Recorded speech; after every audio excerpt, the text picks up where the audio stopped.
Okay, brilliant. I mean, I think we'll make a start and hopefully others will join as we go along. So this is actually our third workshop that we've run for sort of local authorities, England, UK-wide, sort of sharing learning and best practice. Today we're focusing on breaking down silos and saving energy. So just to introduce our speakers for today, I'm Suzanne Gibbon. I'm the Let's Go Zero Programme Coordinator. I will be joined by my colleague Matthew, who's our Senior Programme Officer from Ashden's Towns and Cities team, who's done an extensive amount of work over quite a few years on breaking down silos within councils and local authorities. We will then hear from Tess and Amy. Tess is from the Centre for Sustainable Energy. And Amy is from Merton Council, talking about a project that they worked on together, engaging schools in energy saving, but also how they've reached, the wider local community on running these projects. So just before I introduce Matt, our first speaker, I just wanted to briefly touch on Let's Go Zero and what we do and who we are, for those of you who aren't sure. So Let's Go Zero is a campaign calling on the government to support all UK schools, colleges and nurseries to get to zero carbon by 2030. We ask schools, colleges and nurseries to sign the campaign to declare their intent and ambition to get to zero carbon. But it's not to say that they're doing it already, but really to call on that help and support that we need. So we work as a huge coalition of organisations. Behind the scenes, we meet once a month to discuss how we can best support schools with resources, workshops, webinars, competitions, all those sort of things. And there are now I think it's the last count is 14 organisations who are part of this coalition, all supporting schools to take action. So we are all united in this sort of same goal and ambition. We support schools, as I said, with newsletters, signposting and guidance, webinars, and I've got a webinar coming up in February 22nd all about the Eco Schools carbon footprinting tool, and actually our brilliant climate action advisors network that we now have in place, which are real life people giving out free independent one-to-one support and guidance to schools across England. We really want them to work closely with local authorities and councils also. So please do get in touch if you would like to talk to one of our advisors about how to build capacity and support the schools in your local area. Just to highlight a competition we currently have running, it's one of our funders is IKEA. It's an IKEA Let's Go Zero Schools competition. And we have these sort of product bundles up for grabs, which is a swap shop, an outdoor learning area and a sustainability hub.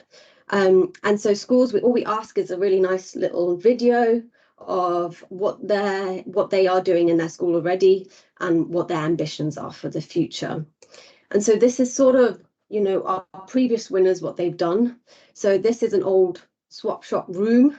As you can see, it's a bit of a mess at the moment, but they are turning it into a real like shop to make it a nice space to go and either buy for a very minimal price or sort of swap items of uniform. Here you can see a previous one as well, what it looks like in the end. It really does look appealing. And then on our left is a sort of sustainability hub area of what we create. But yeah, go on and have a look at all those links that my colleagues has put in the chat. But without further ado, I will hand over to Matt from our Ashden Towns and Cities team. Thank you very much, Suzanne. Can you hear me fine? Yeah. Great. Brilliant. I'll share my screen. And hopefully you can see that now.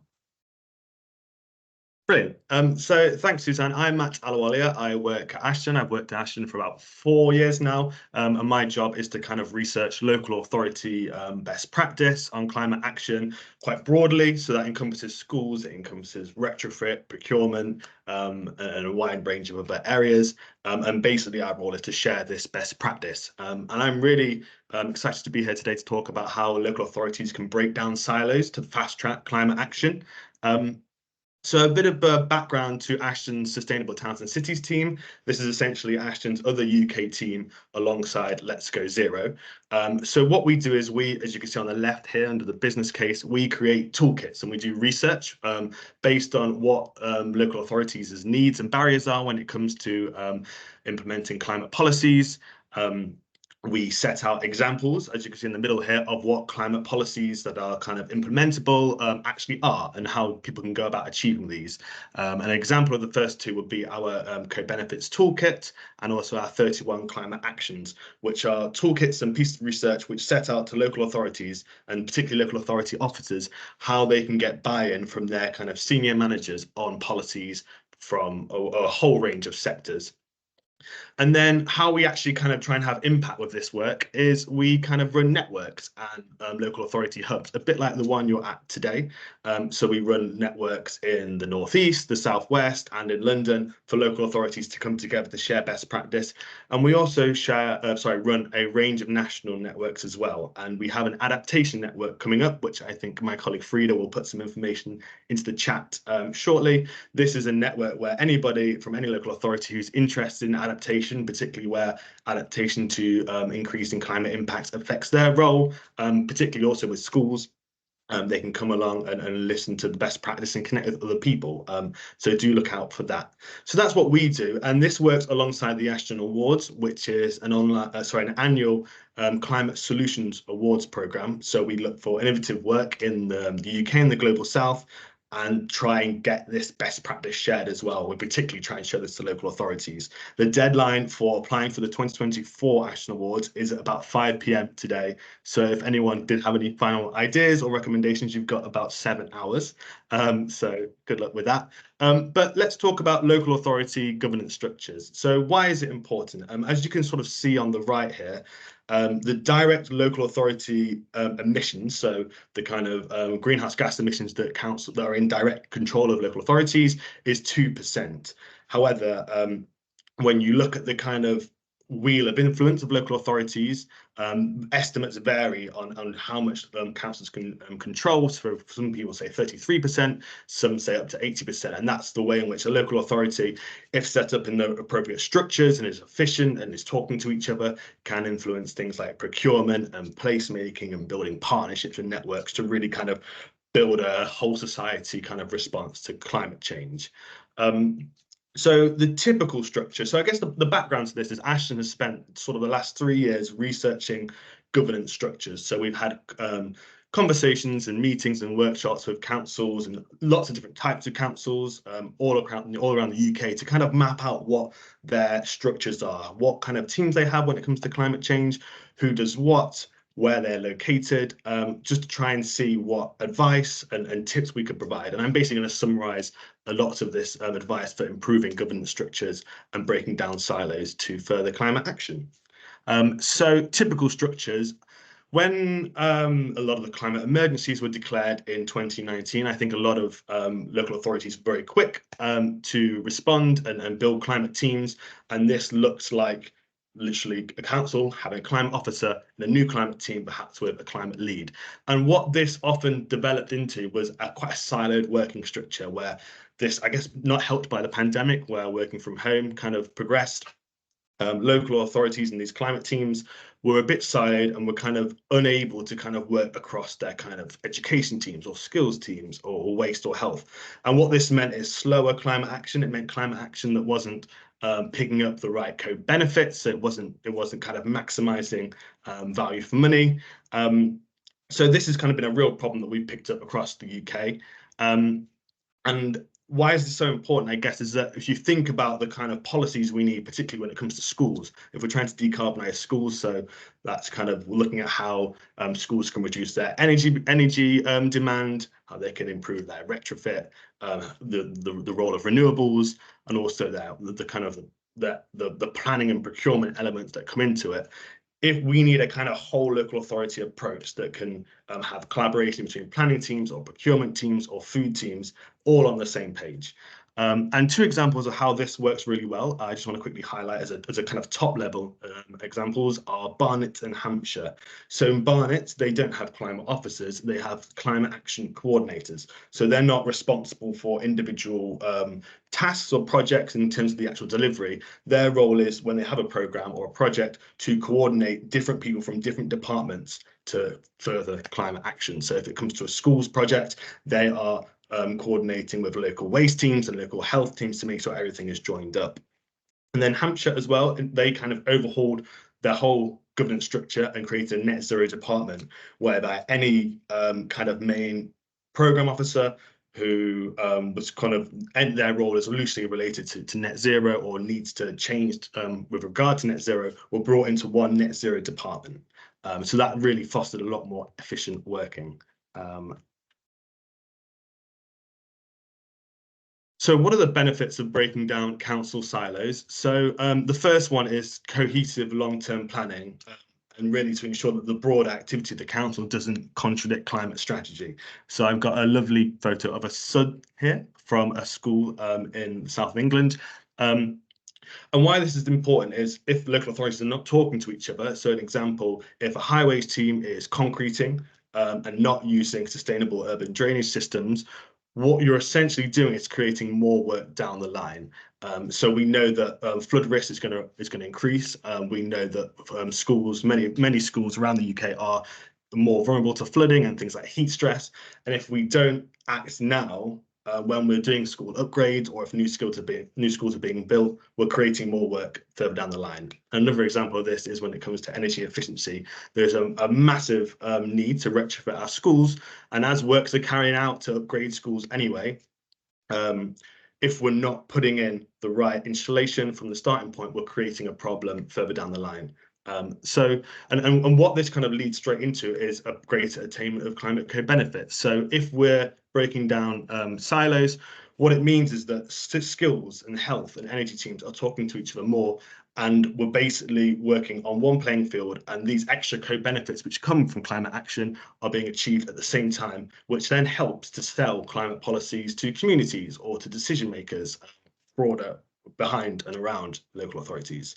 And I guess the final bit of that is that it means in general that we'll meet climate targets faster. So just some examples of where this collaborative internal working has had an impact. So one is Southwark Healthy Streets, and all these examples I'm going to talk about, we have case studies, which I will add to the slides afterwards, and then when Suzanne shares them, you can all take a look. So Southwark Healthy Streets was a programme which combines work between their schools team, their health team, and their climate action team, to basically look at how we can improve clean air through active travel, whilst also tackling obesity. And this was a joined up approach from the very beginning, whereby Southwark's teams fundraised together, and they received funding from the charitable foundation connected to St Thomas and Guy's Hospital. And what this meant that they had one single approach to improving the roads outside of schools, whilst also engaging those vulnerable communities and schools in more vulnerable areas to help them improve the way in which they commute to school, so by walking or cycling. And this has had a really significant impact and really allowed them to kind of work together holistically whilst negating a lot of the kind of negativity you see around, the kind of recent issues around, now the word has escaped my head, but a lot of negativity that's been around kind of reclaiming roads around schools for active travel. And another, that word will come to me now, I'll say in a second. Another example is in the north of Tyne, where their fuel poverty teams and their retrofit teams and their schools teams have been teaming up to share information with local health teams. So that's within the NHS and also within their kind of health officers. And what this does is it means that they're sharing info directly from GP practices on local vulnerability areas, and local residents are being referred on fuel poverty to kind of get help in the first instance. And what the North of Tyne local authorities did was they mapped these out against schools to target which schools have more local people susceptible to fuel poverty, and they targeted engagement and support around schools at these areas to really have a kind of a joined up approach. Another example is in Northumberland, so another northern area, which are their warm banks. So banks are a place in winter where people can go and kind of have a cup of tea, and they're warm. And if people have got drafty homes or they can't afford heating, they can go and be safe here. And many of which at the weekend are schools. What Northumberland did was they worked with local authorities around them to map out all warm banks and share them on a kind of a kind of crossed over website. And what this meant that they were actually breaking down silos between them and other local authorities, because it meant that some people, because of the way local authority boundaries are drawn up, might have a warm bank which is closer to them, but they're for some reason not allowed access to it. A lot of these were schools which were used in evenings and weekends as well. And finally, another example is Dundee, who, a bit similar to the NHS, basically had a shared role where they had a health officer from the NHS come and join their climate team. And what they did was they basically built a joint risk register of vulnerable people who need to be prioritised when climate events happen. And this basically means when there's a flood or a storm, they know who to approach first with support. And they, similar to Northern Time, map this around some schools as well to kind of look at areas of vulnerability to give kind of support for whole families, particularly protect young people. So how can your local authority break down barriers? So I'm just going to share a couple of tips of what's working well elsewhere. And if anybody sees something they want to know more about, just let me know and I'm happy to make introductions to any councils. So the first one is to build momentum around climate change. So in your team and in your department, this might be setting up a staff special interest group. So it could be a monthly or a quarterly meeting where people from lots of different departments who are passionate about climate change can come together and map out what work's happening, where can the council do more, what are the opportunities to create that kind of initial starting point for working together. Another one, which Westminster are doing, is to have internal climate impact sessions. So this is a quarterly kind of network Westminster have where they shine a light on a key climate issue, and they particularly try to have people outside of climate teams or energy teams or engagement teams come along to see where climate change influences their area of work. And they've recently done this on climate justice. And this image on the right here is the Westminster Environmental Justice Measure, which maps out areas of vulnerability and areas of priority when it comes to climate policies. And you can also see where schools are there as well. And you can see how kind of like you can always map a route for engaging schools and supporting vulnerable people and having this in mind. And another one which is not connected to schools, but I kind of couldn't help myself adding in there, is the role of pension divestment. So one of the best things a local authority can do when it comes to emissions is to divest their pension schemes. And whilst you're having these staff special interest groups or internal climate impact sessions, it's also an opportunity to speak to staff about divesting their pensions as well. So an example of that is Hampshire County Council and the neighbouring councils have about £160 million of invested in fossil fuels currently, which a lot of their staff probably didn't know about. So that's just an example of having a broader impact whilst you're bringing people together. Another example is to set up kind of cross-departmental working groups which are specifically focused around schools. So that could be a public health or waste or food. It can look at how school meals come together, how they're procured, and particularly kind of allow joined up thinking around that. So that would be a bit more focused. Another example which has worked really well in Derbyshire. So Derbyshire County Council ran an employee open day, which basically brought together all the ways in which councils work on climate action into one big space.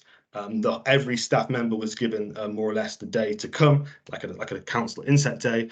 And this basically was to kind of bring around the whole council into one direction of travel, to show that climate change is not just kind of for the climate team, but it's everyone's team. And what this kind of allowed their school team to do was to demonstrate the role of schools in every single area. So whether that's procurement or nature, public health, staff travel and broader commuting travel, and also children's services.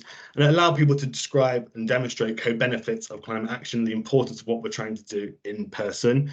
And why this was such a success is that Derbyshire kind of built in lots of different ways to attract staff, such as repair cafes, so people could come and learn about schools and engagement, but also get their kettle fixed at the same time. And I guess the biggest key to that success was making sure that directors and elected members attended as well, just to make sure that if we're having lots of advice and ideas and we're kind of bringing together this collaboration, having decision makers there as well to see the impact and the passion of council staff is really important. Another example is to do carbon literacy training. Suzanne? Sorry, Matt, I'm just very conscious of time. Oh, 2 minutes, 1 minute.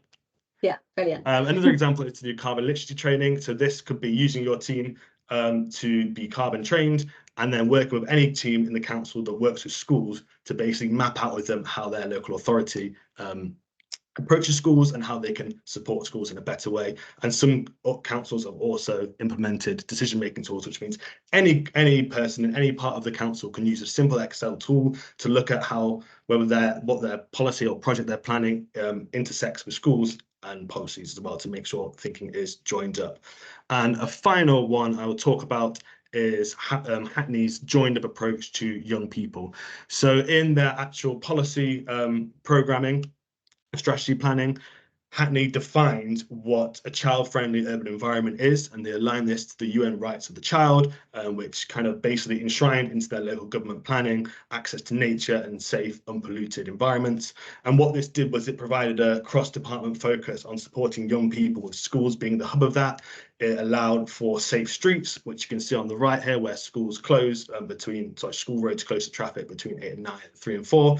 It allowed for parklets to be developed, and it allowed schools to be that kind of beacon of leadership of kind of green movements, and it brought the whole family on board. And that resulted in 96% of local people who were surveyed on it having a really positive result to that, which is really quite rare. And particularly what I forgot earlier was low traffic neighborhoods. In the backdrop of the kind of anger and annoyance of low traffic neighborhoods, this has been a really nice approach of bringing people together around schools. So I'll leave it there. I had 1 or 2 more slides, but I will share that afterwards. Thank you. Brilliant. Thanks so much, Matt. That is amazing, and so many useful case studies and top tips there. Thank you for sharing. On that carbon literacy training, actually our next workshop that I'm planning sort of in April will look at carbon literacy, and we're going to invite a local authority to come and talk about how they're working with schools and offering specific CPD training courses. But then you'll also hear from one of our lovely advisors. Just conscious of time and realise we're slightly over, but I will just introduce Tess, and I know Amy's here to support as well. So Tess is from the Centre of Sustainable Energy, and Amy from Merton Council. I'll hand over to you both. Great, thank you, Suzanne. And thanks, Matt, for the presentation. Lots of really great ideas, etc. in there. Thank you. Okay, so yeah, my name's Tess, and I'm from the Centre for Sustainable Energy, and I'm also joined here with Amy, who is from Merton Council, who's worked with us on this Energy Matters project, which I'm going to speak to you a little bit about. Yeah, so in case you weren't aware of CSE, we're quite a large charity based in Bristol, but we do work nationally. And just a bit about kind of what we do.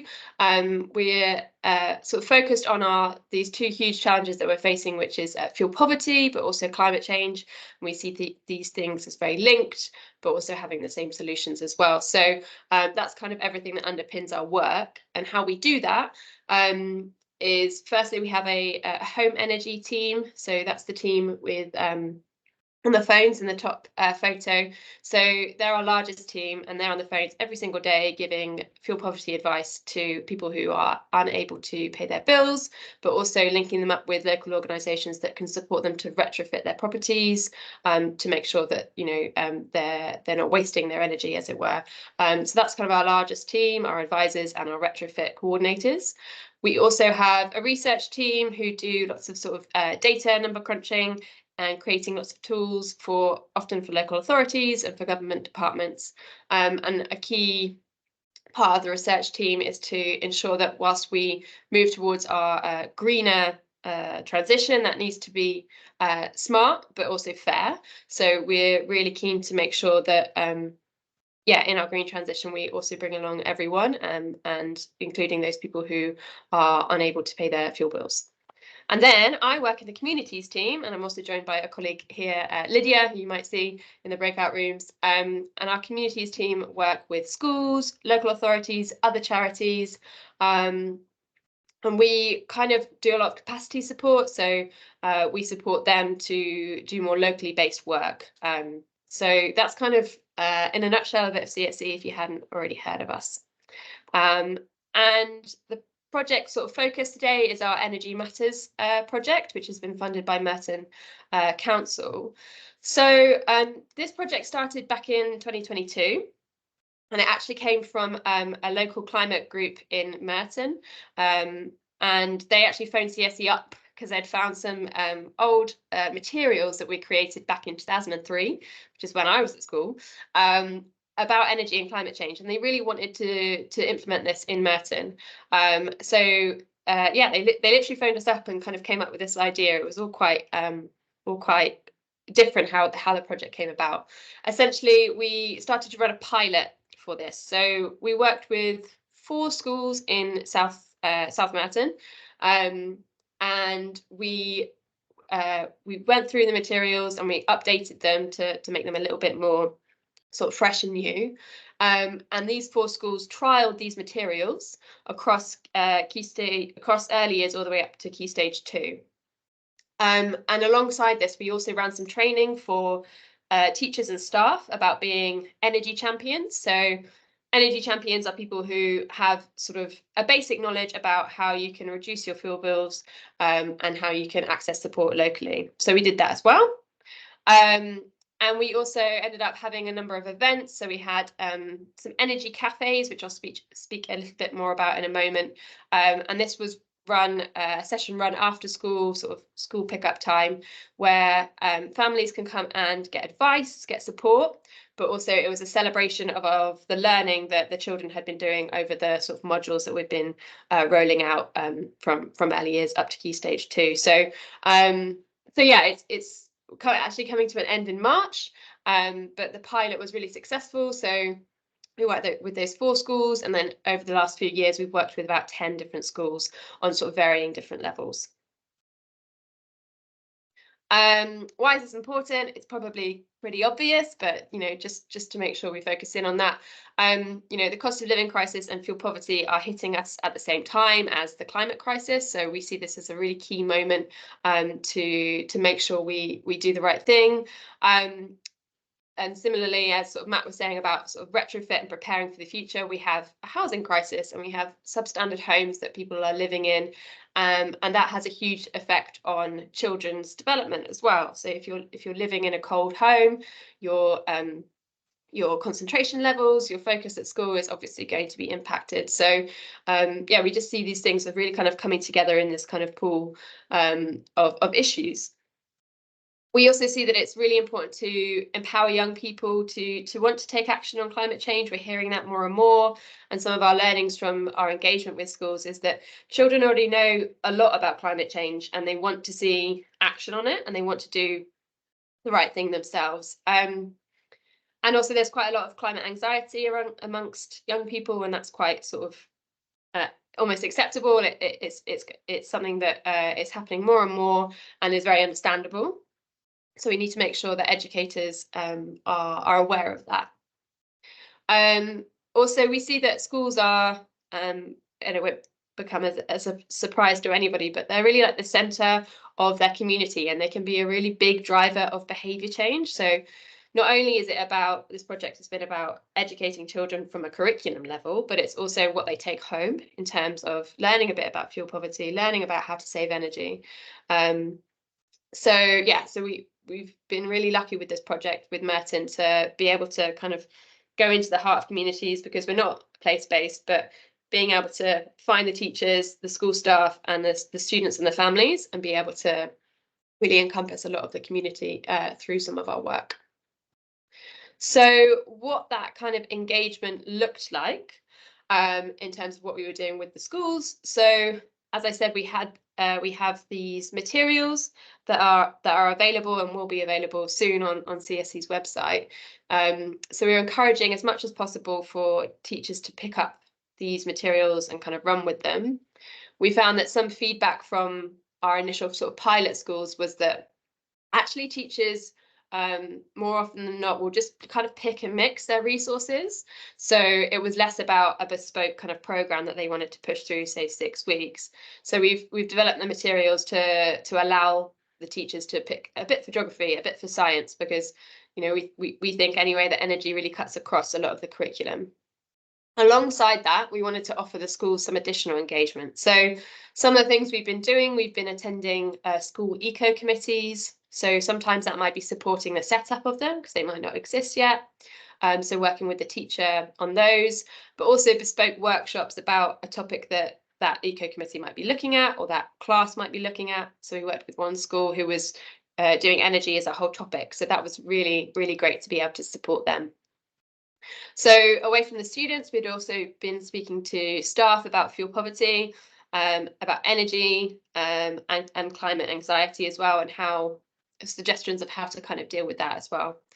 As I said before, we'd been running sort of energy champion training for staff, that for those that want to go a little bit more in depth around particularly household energy, and understanding how they could support their communities around that. And then also these energy cafes. So these are advice events after school with sort of games for children, which is a nice model because they're kind of they're occupied and they're having fun whilst families can potentially get some local energy advice. And it's kind of a fun event. You know, we have raffle, we have prizes, colouring in, etc. for children. So that's been quite a nice model.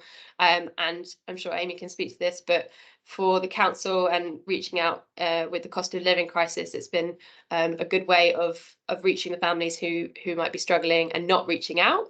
If they're coming to the school gates every day and they see something like this, they're more likely to get advice and support if it's sort of where they are already. So that's been some of our school engagement so far. And then in terms of the materials themselves, so we actually had an in-house illustrator create some new illustrations for us. So this is Zappy, and they are the character that kind of run through all the materials from early years to Key Stage 2. So that's great, and some really nice sort of resources as well. Each topic has a lesson plan, slides, take-home activities, and class activities as well. There's also some training videos in there for teachers, and that's came from some feedback that some teachers weren't so confident, excuse me, about teaching about climate change from a technical perspective. So we've got some more in-depth videos on those. And yeah, these are some of the topics that were being included as well. I've got a few more examples. Yeah, we also have a number of audits that are available within the materials. So that's school audits. So I know Matthew was speaking about, you know, the cost of energy for schools. That's something that became quite relevant for a number of the schools that we were working with. So we had some audits that they could do to try and figure out how the school itself, as much as the domestic house, if you like, could reduce their energy. These are just some of the examples. Excuse me.